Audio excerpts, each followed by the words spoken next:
ETF index mutual funds నేర్చుకుని stock మార్కెట్లో రాణించాలనుకుంటున్నారా? వెంటనే ఈ నెంబర్కి కాల్ చేయండి.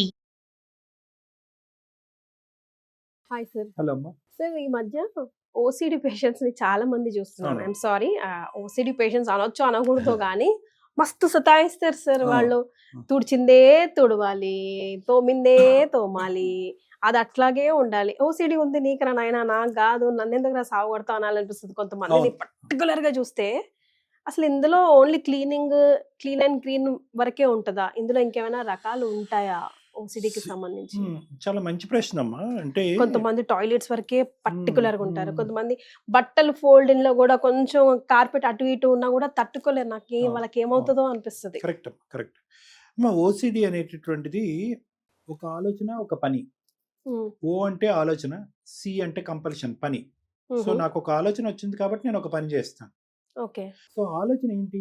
ఓన్లీ క్లీన్ గా ఉండాలి, నీట్ గా ఉండాలి, కడగాలి, తుడవాలి అన్నది ఒకటే ఆలోచన కాదు. అది ఏదైనా అవ్వచ్చు. ఏదైనా ఒక అసందర్భమైనటువంటి, అనవసరమైనటువంటి, విపరీతమైనటువంటి, వద్దనుకున్న పదే పదే మన నెత్తిలో వచ్చి కూర్చుని నలుగురికి చెప్పాలి అంటే సిగ్గుచేటుతో కూడినటువంటి ఒక ఆలోచన ఏదైనా ఓసిడి కింద వస్తుంది. అంటే రిపీటెడ్ గా అదే పనిగా ఒక ఆలోచన, అసందర్భమైనటువంటి ఆలోచన, ఏదో జరిగిపోతుంది, ఆ జరగబోయేటటువంటి దాన్ని మనం ఆపాలి అనేటటువంటి ఆలోచన, అశ్లీలమైనటువంటి ఆలోచన, అసభ్యకరమైన ఆలోచన. చాలా మందికి తెలియదు. పని చేయాలి అనే ఆలోచన వస్తుంది. ఇది క్లీన్గా లేదు, కడగాలి, ఇది క్లీన్గా లేదు, తొడవాలి, లేదంటే ఇవన్నీ లైన్లో పెట్టాలి, ఇది పక్కన పెట్టాలి, ఇలా పెట్టకపోతే చెడు జరుగుతుంది. ఏదైనా కూడా ఒక ఆలోచనకి ఒక సెంటిమెంట్ ముడిపడి ఉంటుంది. వాళ్ళు ఓసిడీగా ఉండే అబ్సెసివ్ కంపల్సివ్ డిసార్డర్ ఓసిడి అంటే మనం చిరాకు పడుతూ ఉంటాం. నీకు బుద్ధి లేదా, అన్నిసార్లు అడిగితే ఏమొస్తుంది, నువ్వేమన్నది. కానీ వాస్తవానికి ఏంటంటే ఓసిడి అనేటటువంటి ఆలోచనతో బాధపడేటటువంటి వాళ్ళకి పక్కన ఎదురుగుంటా ఉండి చూసేటటువంటి వాళ్ళకంటే అనుభవించే వాళ్ళకి నరకం అమ్మ. వాళ్ళకి ఏమి ఆ శుభ్రత మీద ఒక ఆనందం, సంతోషం, సుఖం ఏమి ఉండదు వాళ్ళకి. అలా 100 సార్లు మనకు కనిపించినవి ఏమైనా వాళ్ళకి కనిపిస్తాయా, లేకపోతే సెంటిమెంట్స్ అమ్మా? కనిపించదు, అనిపిస్తుంది. ఎందుకు వచ్చిందిలే, చేసేస్తే కనుక ముందు జాగ్రత్త చర్య. ఇప్పుడు కరోనా టైంలో ఒకసారికి అడిగితే కనుక ఏదో అనుకున్నాం, ఒక మాస్క్ పట్టుకుంటే ఏదో అనుకున్నాం. కొంతమంది 3 మాస్కులు 4 మాస్కులు, పడుకున్నప్పుడు మాస్క్, లేస్తున్నప్పుడు మాస్క్ కొంతమంది పెట్టుకునేవారు.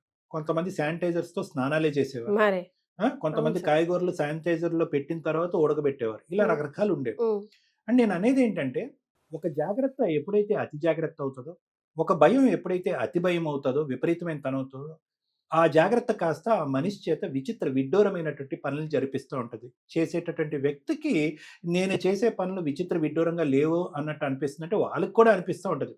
కానీ ఆ సెంటిమెంట్, బ్రెయిన్ లో ఉన్న సెంటిమెంట్, ఎందుకు వచ్చింది లేరా బాబు, ఎందుకు వచ్చింది లేరా బాబు, ఎందుకు వచ్చింది లేరా బాబు అని అనేటప్పటికీ ఈ ఒక్కసారికి చేసేద్దాంలే, ఈ కొద్ది కడుదాంలే అని అనుకుంటూ అదే ప్రక్రియలో ఒక చిక్కుముడి అనేటటువంటి ప్రక్రియలో ఇరుక్కుపోతారన్నమాట వాళ్ళు. ఒకసారి అలవాటైనటువంటి ఆ ప్రక్రియలోంచి బయటకు పడాలి అంటే కనుక విపరీతమైనటువంటి భయం, అభద్రత. అరే ఇన్ని రోజుల పాటు సాఫీగా ముందుకు తీసుకెళ్లాను, వీళ్ళేదో ఇప్పుడు చెప్తున్నారు, వీళ్ళకి తెలీదు, నా సెంటిమెంట్ ఒకప్పుడు నిజమయ్యి ఎవరికైనా జరగరా అనేటువంటి ఒక హాని జరిగి ఏదో ఒక ఇన్ఫెక్షన్ వచ్చేస్తే, ఒక అపవిత్రమైనటువంటి పరిస్థితి వస్తే కనుక ఎందుకు వచ్చిన రిస్క్, వీళ్ళు బాగో గురించి చాలా మంది ఆడవాళ్ళని మన దగ్గరకు వస్తూ ఉంటారు. కడుగుడు, తుడుచుడు, లేదంటే విపరీతమైన పూజలు, ఇల్లు ఎప్పుడు కూడా సర్దాలి అనేటటువంటిది. కొంతమంది హోర్డింగ్ ఓసిడి అంటారు. అంటే ఏ చెత్త చెదారం ఉన్నా కూడా అందులో ఏదో పోతాదేమనే భయంతో అన్ని కూడబెడుతూ ఉంటారు. పాత బట్టలు, పాత సామాను కూడబెడుతూ పడేస్తుంటారు. ఇలాంటి వాళ్ళకి మనం అడుగుతూ ఉంటాం, ఏమ్మా మరి ఎందుకు ఇవన్నీ చేస్తున్నారు అంటే కనుక, సరే వీళ్ళందరూ కసురుకుంటున్నారు, తిడుతున్నారు, నా పని నన్ను చేసుకొని ఇవ్వట్లేదు అంటే, మరి కరెక్టే కదమ్మా. 24 గంటలు కడుగుతుంటే కనుక నీ చేతులు ఆరిగిపోయి, ఎండిగిపోయి, పగిలిపోయి, మొహం అంతా ఆరిగిపోయి, చెక్కిపోయి, పగిలిపోయి, జుట్టంతా ఊడిపోయి, స్నానాలు పదే పదే చేసి ఎవరు బాగుపడుతున్నారు, ఎవరు హ్యాపీగా ఉన్నారు? అంతేకాకుండా ఈ ఓసిడి ప్రాబ్లం ఉండేటటువంటి వాళ్ళు ఎదుటి వాళ్ళ మీద కూడా ఒత్తిడి పెడతా ఉంటారు. అదిగో నువ్వు అటు తిరిగి వచ్చావు, నువ్వు స్నానం చేయి, ఇంకో ఇక్కడ చేసావు, ఆ బట్టలు అక్కడే ఇప్పేసాయి. ఇది ఇంకా కొంతమంది లేడీస్ అయితే పీరియడ్ టైం వచ్చింది అంటే యుద్ధాలే, భయంకరమైన యుద్ధాలు. అది వాళ్ళ పీరియడ్ టైం అన్నా అవనియండి, ఆ మెన్సెస్ టైం అన్నా అవనియండి, పిల్లల యొక్క మెన్సెస్ టైం అన్నా అవనియండి, అంతే. అదేదో ఒక భయంకరమైనటువంటి ఒక అపవిత్రమైనటువంటి ఘోరాతి ఘోరమైన. ఇదివరకు అరుగు మీద కూర్చో, బయట కూర్చో, చేప అక్కడ వేసి కూర్చోండి, అలా కాదు. వీళ్ళు ఆ టైం అప్పుడు ఇలా ఉండాలన్నమాట. ఫ్రోజన్ గా ఏది ముట్టుకోకూడదు, అంటుకోకూడదు, తుడుచుకోకూడదు.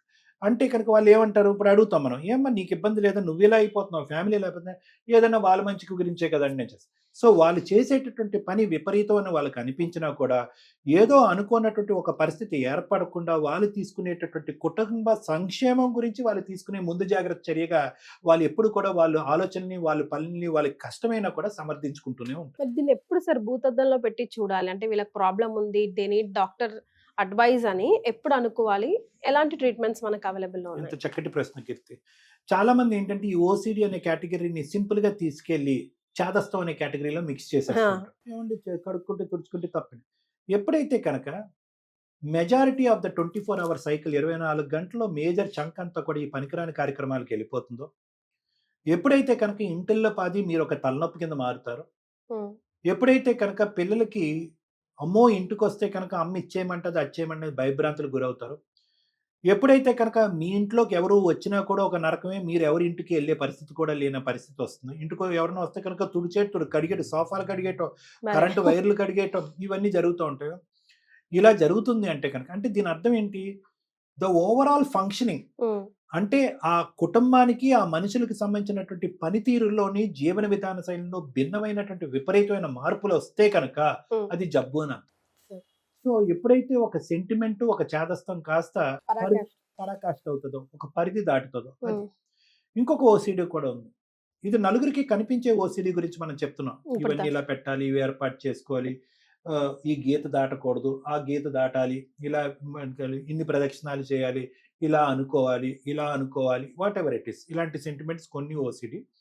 కొంతమంది ఏంటంటే ఇందాక హోర్డింగ్ ఓసిడి అన్నారు. ఇవన్నీ బయటకు మనకు కనిపించేటటువంటి ఓసిడి, అంటే చూడగానే తెలిసిపోద్ది ఏంటి నిజం. కొంతమంది నంబర్ ఓసిడి ఉంటారు. ఏది చేసినా 2 సార్లు చేయాలి, 4 సార్లు చేయాలి, ట్యాప్ చెక్ చేయాలంటే 2 సార్లు, స్టవ్ చెక్ చేయాలంటే 3 సార్లు, తలుపు వేసేయాలంటే 6 సార్లు, వెహికల్ యొక్క హ్యాండిల్ లాక్ పడిందా అనేది 5 సార్లు. వీళ్ళు ఏమనుకుంటారంటే ఫస్ట్ టైం కంటే సెకండ్ టైం చెకింగ్ బాగుంటుందని ఫీల్ అవుతారు, సెకండ్ టైం కంటే థర్డ్ బాగుంటుందని ఫీల్ అవుతారు. కానీ బాగుండేది ఫస్ట్, సెకండ్, థర్డ్ అన్నీ ఒకటే. కానీ వాళ్ళు సెంటిమెంటల్ గా 6 or 8 వరకు న్యూమరికల్స్ ఆఫ్ ఈవెన్ నెంబర్స్ అంటారు. ఈవెన్ అవి 6, 8, 16 అలా వెళ్తారన్నమాట. సో వాడు టక్ టక్ చెక్ చేస్తూనే ఉంటాడు. వాళ్ళ సెంటిమెంట్ ఏంటి, 16th టైం ఎప్పుడైతే నేను గంట కొడతానో అప్పుడే పర్ఫెక్ట్ అని అనుకుంటారు, చేస్తుంది. ఇవన్నీ మనకు బయట కనిపించే వసిడి. కానీ లోపల విపరీతంగా బాధ పెట్టేటటువంటి, కుంగిపోయేటటువంటి ఇంకో భయంకరమైన ఓసిడి కేటగిరీ ఉంది. అది సహజంగా బయట ఎవరికీ కనిపించదు, వాళ్ళు ఎవరికి, కుటుంబ సభ్యులకి ఎవరికి చెప్పరు.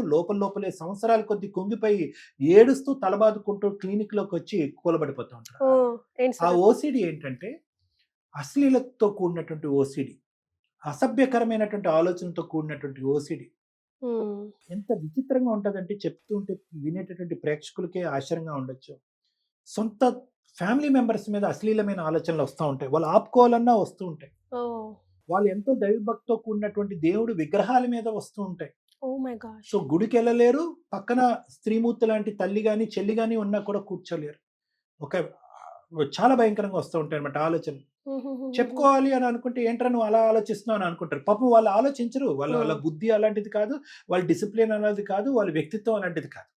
అది ఒక కెమికల్ డిస్టర్బెన్స్, 5-hydroxytryptamine అని బ్రెయిన్ లో, amygdala system and limbic system of the brain లో ఏర్పడేటటువంటి కెమికల్ డిస్టర్బెన్స్ వల్ల వచ్చేటటువంటి విపరీతమైనటువంటి ఆలోచనలు, ప్రధానంగా సున్నితమైనటువంటి మనస్తత్వం ఉండేటటువంటి వాళ్ళు, అట్ ద సేమ్ టైం విపరీతమైన తెలివితేటలు ఉండేటటువంటి వాళ్ళకి ఓసిడి వస్తుంటారు. సో వాళ్ళు అలా కుంగిపోయి పోస్ట్పోన్ చేసి ఏదో నాలాంటి వాళ్ళు ఇలాంటి ప్రోగ్రామ్స్ లో ఇది చూడండి ఇలాంటిది కూడా ఓసిడి అనే లక్షణం అనేటప్పటికి పరిగెత్తుకుని మన దగ్గరికి వచ్చి ట్రీట్మెంట్ తీసుకున్నటువంటి 15 రోజులకే వాళ్ళు చల్లబడిపోతారు, ఎంతో హ్యాపీ ఫీల్ అవుతారు. ఒక నరక యాతన నుంచి చచ్చిపోదామా అనేటటువంటి ఆలోచన దగ్గర నుంచి ఒక సమాధానం దొరికిందనే. సో కాబట్టి ఏంటంటే ఓసిడి అనేటటువంటిది అబ్సెసివ్ కంపల్సివ్ డిసార్డర్ అమ్మా. అది ఓన్లీ క్లీనింగ్ తొడవటమే కాకుండా ఇలాంటి రకరకాలు ఉంటాయి. ఎక్కడో కుంగిపోయి దాన్ని ముదిరి పాకాన పెట్టుకోకుండా, నా చాదస్తం, నా సెంటిమెంట్ అనేటటువంటిది నాకు ఇబ్బందిగా ఉంది, నలుగురిగా ఇబ్బందిగా ఉంది, దీనికి ఒక సొల్యూషన్ ఉందేమో అని చెప్పి ఎక్స్పెరిమెంటల్ గా అన్నా ఒకసారి ట్రై చేద్దాం అని చెప్పి ఒక సైకియాట్రిస్ట్ దగ్గరికి వెళ్ళండి. వాళ్ళు చెప్పేటటువంటి 4 మాటలు వినండి. వాళ్ళు ఇచ్చేటటువంటి ట్రీట్మెంట్ అట్లీస్ట్ ఎక్స్పెరిమెంటల్ గా ఒక 15-20 రోజులు లేదంటే ఒక 4 రోజులు ఎలా ఉంటుందో చెప్పండి. అందులోంచి వచ్చే ఒక అద్భుతాన్ని ఒకసారి ఆస్వాదించండి. ఖచ్చితంగా ట్రీట్మెంట్ కంటిన్యూ చేసి బయటపడిన వాళ్ళు సెల్ఫ్ ఎక్స్పీరియన్స్ అవుతారు. అంతే కదమ్మా. ఎస్. సో ప్రపంచంలో ఎన్ని రకాలు ఉన్నాయి చూడండి, కొంతే తెలుసు మనకు, ఇంకా తెలుసుకోవాల్సింది కోకొల్లలో. Right sir, thank you for joining. Thank you అమ్మా.